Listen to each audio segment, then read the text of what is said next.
हमने पिछले सेशन में उच्च वायुमंडल पे छोड़ दिया था, वहाँ से अब करते हैं उच्च वायुमंडल में। उच्च वायुमंडल करना है अब हमको।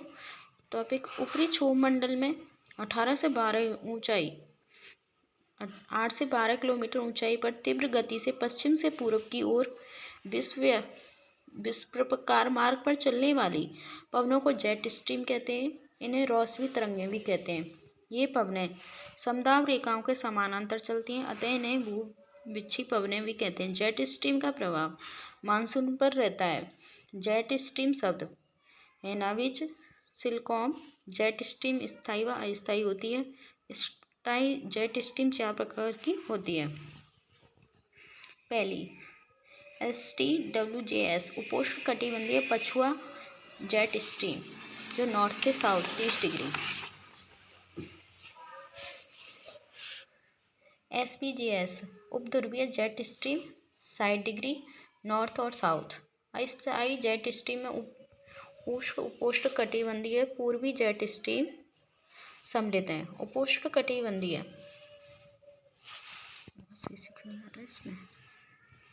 उपोष्ण कटिबंधीय पछुआ जेट स्ट्रीम सिद्धांत।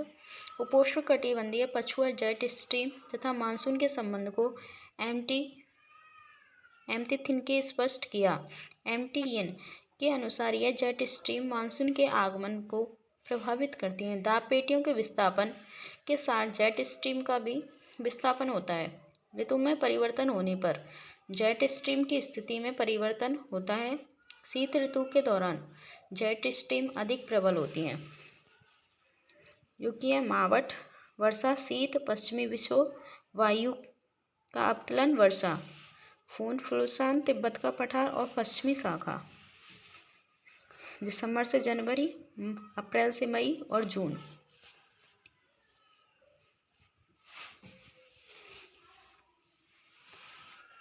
शीत ऋतु के दौरान उपोष्ण कटिबंधीय पछुआ जेट स्ट्रीम हिमालय तथा तिब्बत के पठार कारण 2 शाखाओं में विभाजित हो जाती हैं। इस जेट स्ट्रीम की उत्तरी शाखा तिब्बत के पठार उत्तर में बहती हैं तथा इसकी दक्षिणी शाखा उत्तरी मैदानी क्षेत्र में बहती हैं। जेट स्ट्रीम की दक्षिणी शाखा के कारण भारत पर पाई जाने वाली उच्च दाब पेटियां परिस्थितियां प्रबल होती हैं। अतः भारत पर वायु का अवतलन होता है, जिसके कारण शीत ऋतु के दौरान सामान्यतः वर्षा प्राप्त नहीं होती। भारत में वायुमंडलीय स्थायित्व पाया जाता है।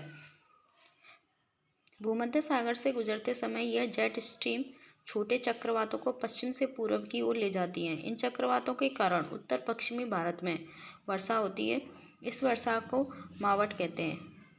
वह परिघटना जिसके अंतर्गत जेट स्ट्रीम चक्रवातों को पश्चिम से पूर्व की ओर ले जाती है उसे पश्चिमी विक्षोभ कहते हैं। मावट वर्षा रबी की फसल के लिए लाभदायक होती है। ग्रीष्म ऋतु के आगमन के साथ जेट स्ट्रीम थोड़ा उत्तर की ओर विस्थापित होने लगती है।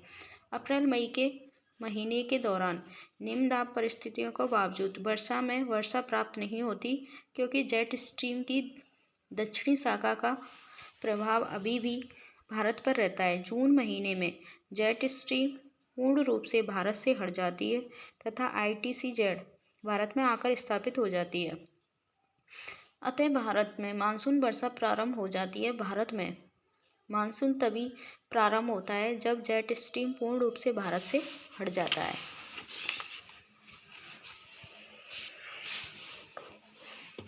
मावट तथा पश्चिमी विक्षोभ।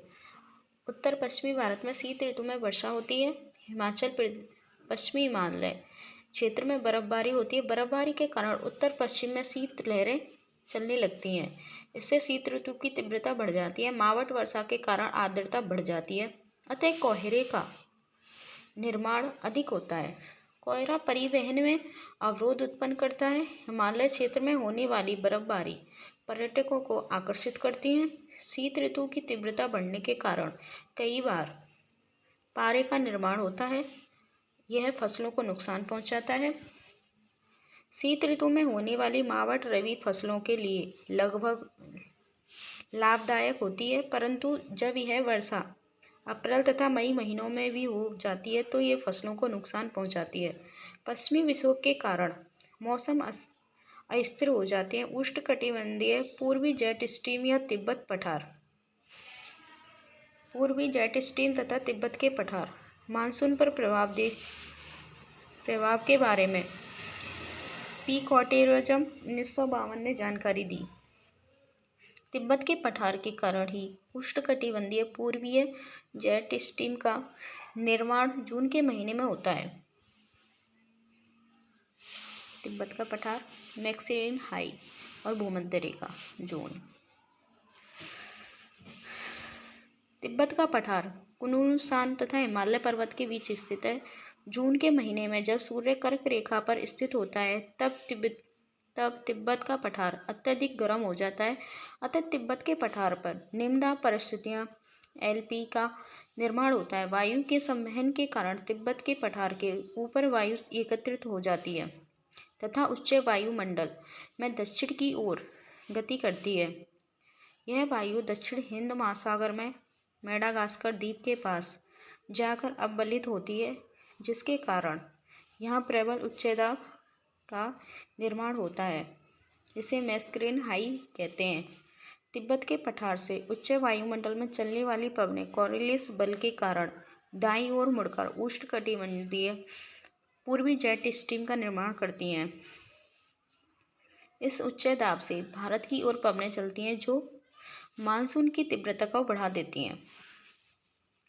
इस जेट स्ट्रीम के कारण भारतीय उपमहाद्वीप तथा हिंद महासागर के बीच पाई जाने वाली दाब प्रवणता बढ़ जाती है, जिसके कारण मानसून पवनों की गति एवं तीव्रता बढ़ जाती है। अतः उष्णकटिबंधीय पूर्वी जेट स्ट्रीम तथा तिब्बत के पठार का भारतीय मानसून पर सकारात्मक प्रभाव रहता है।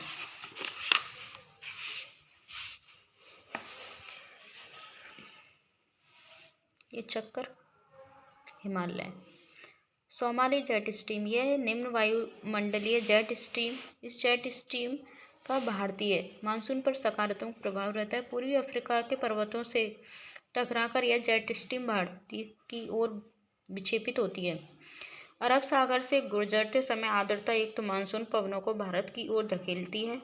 इससे भारत में सामान्य से अधिक वर्षा होती है। अल नीनो तथा ला नीनो परिकल्पना। इस परिकल्पना के अनुसार भारतीय मानसून को दक्षिणी प्रशांत महासागर के पूर्वी भाग में पेरू के तट के निकट स्थित महासागरीय जल का तापमान प्रभावित करता है।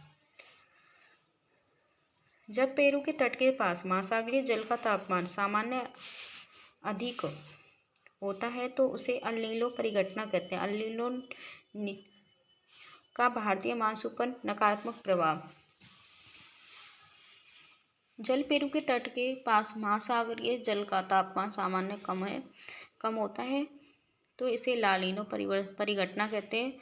ला नीना का भारतीय मानसून पर सकारात्मक प्रभाव होता है। सामान्य परिस्थितियों के दौरान दक्षिणी प्रशांत महासागर के पूर्वी भाग में ठंडी पेरू धारा स्थित होती है तथा पश्चिमी भाग में गर्म पूर्वी ऑस्ट्रेलियाई धारा स्थित होती है।